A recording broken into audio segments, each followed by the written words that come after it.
Hi people, new device for test.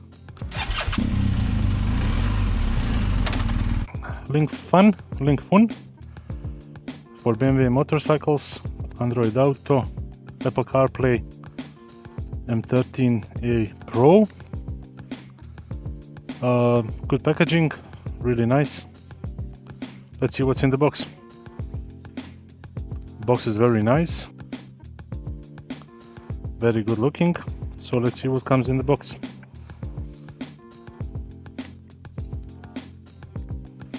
User manual, operating instructions,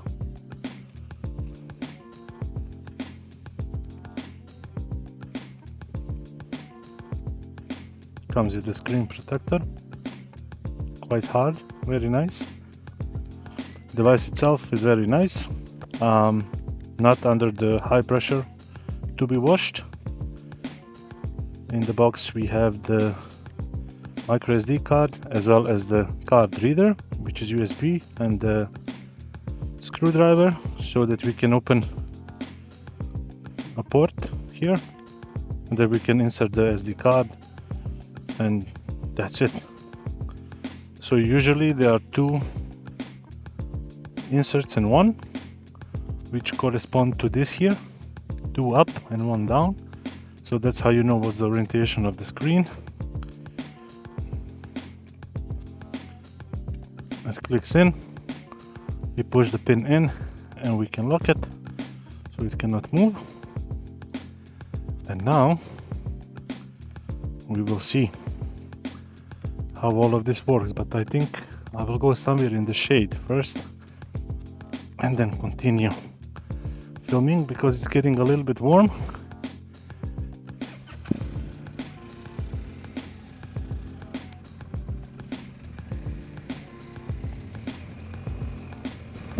Yeah, we will park somewhere here.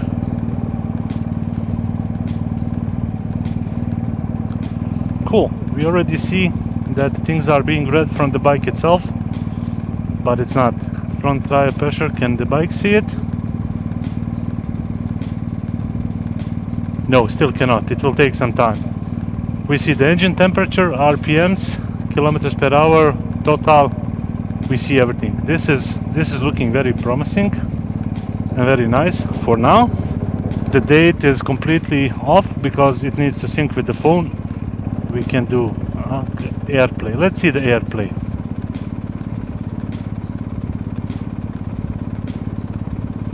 That's this one, I think. Let's try 1, 2, 3, 4, 5, 6, 7, 8. Oh, it worked, very nice. Okay, and then AirPlay, car kit.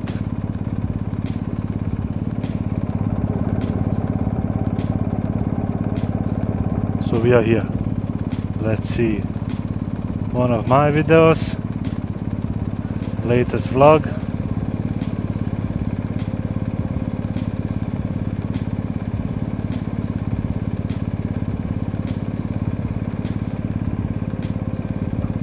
Good. So that's screen mirroring. Let's see some photos.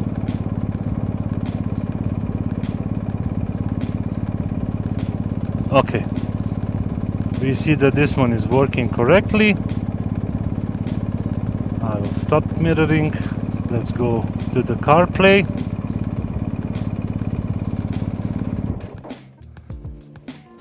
And now we need to connect the Bluetooth, I think.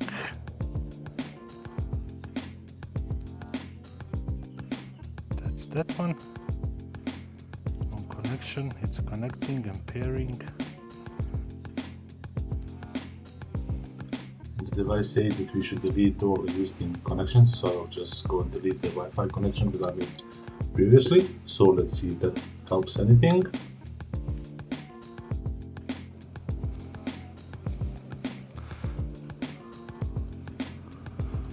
Connected, I switched it off, and then I'm gonna switch it on again, and we are connected. And now I will see, press up, I'm on the nav here,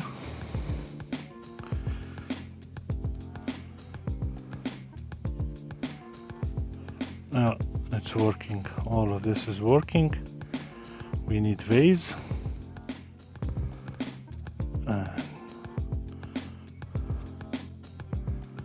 We are navigating to the home, I think. Still, I will say stop right now,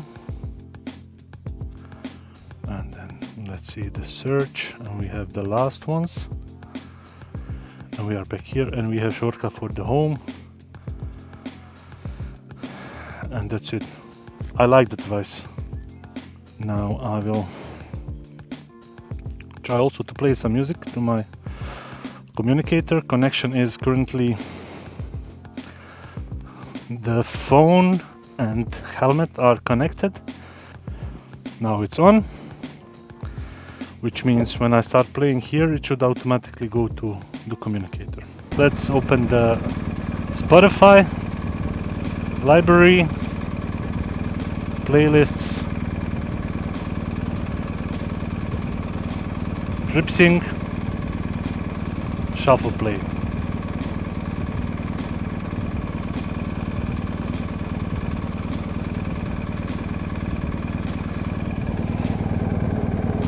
Okay, this is not working. Let's see.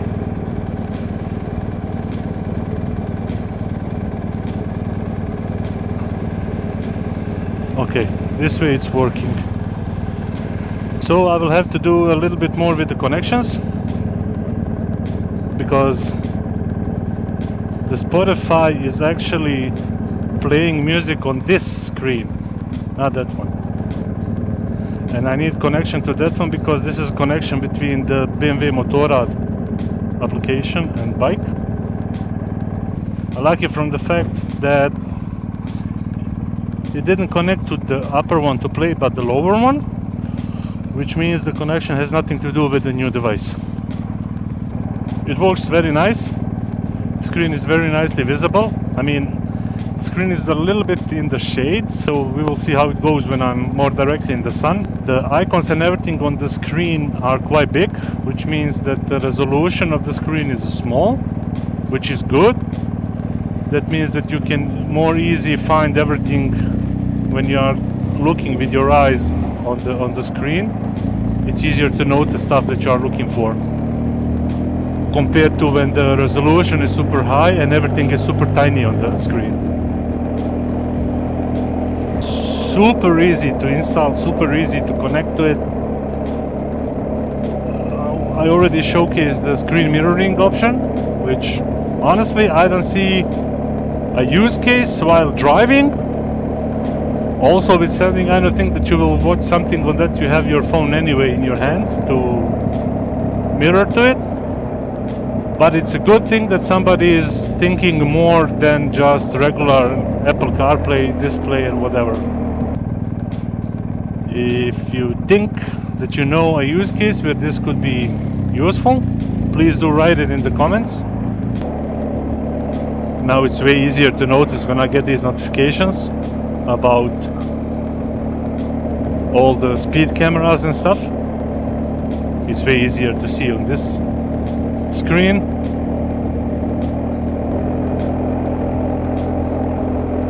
The beauty of these devices, which are made for BMWs, is that it's a simple plug and play option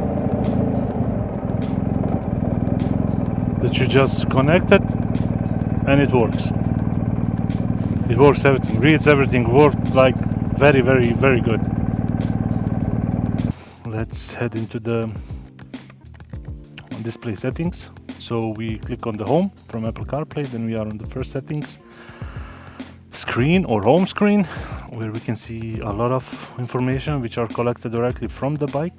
RPMs, engine temperature, tire pressure, front and rear tire. It's not reading it right now. It was reading while I was driving.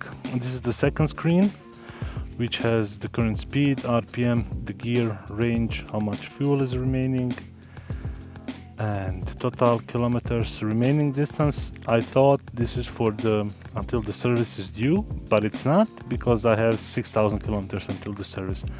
Maybe some other service, I don't know. Battery voltage, engine temperature, lean angle, which is live reading from the bike. As I lean on the bike, you can see that the lean angle, and ambient temperature, which is outside temperature. As I said, this is the Apple CarPlay or Android Auto option. This is that second screen, and these are the settings of the device itself. We have language, you can choose different language, Wi-Fi on or off, you can change the channel, that's basically it. But this is where you see the Wi-Fi name and what is the password for it. It can be also used for screen mirroring, not just for the Apple CarPlay or Android Auto. Display, we have LCD backlight. Screen sleep, I don't use it because every time I turn off the bike, the device turns itself off.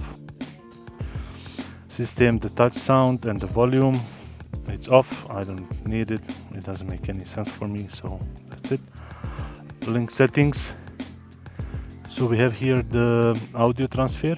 I believe that this is when, for example, my Spotify wants to play the music on Apple CarPlay, which thinks it's a device in a car with factory sound system and everything.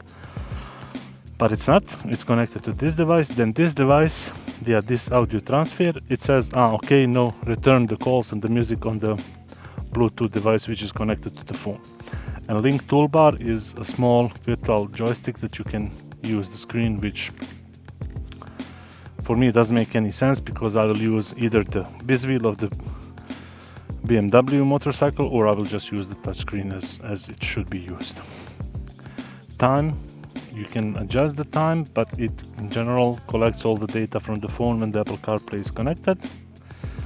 System information, basic stuff, and the Bluetooth, where you can unpair or restart, and you have the name of the Bluetooth, which you cannot edit via the screen. And that's about it. One thing that I noticed so far is that when the sun is directly above me and goes directly to the screen, it's a little bit hard to see.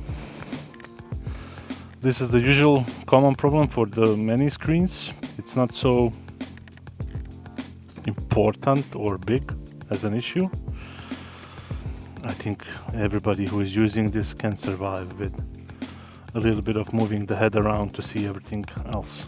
I'm navigating to my home and then I will see what this screen has to say. It's still not reading the tire pressure system. I'll quickly switch to the different screen. No, it's not reading it. So people, thank you for watching. As usual, links will be down in the description with the discount code that you can buy this and support the channel directly. Thank you for watching, and if you have any questions, please do write them in the comments. Like, subscribe the video if you liked it, and I will see you in the next episode. Bye!